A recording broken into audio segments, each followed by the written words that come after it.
ជុំហ៊ានខ្ញុំគិតមួយជុំហ៊ាន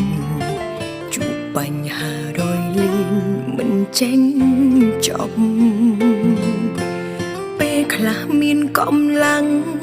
តែពេលខ្លះខ្ញុំក៏ហត់ពេលខ្លះចង់បាញ់ឈប់លែងចង់តស៊ូបញ្ហាកាន់តែធំ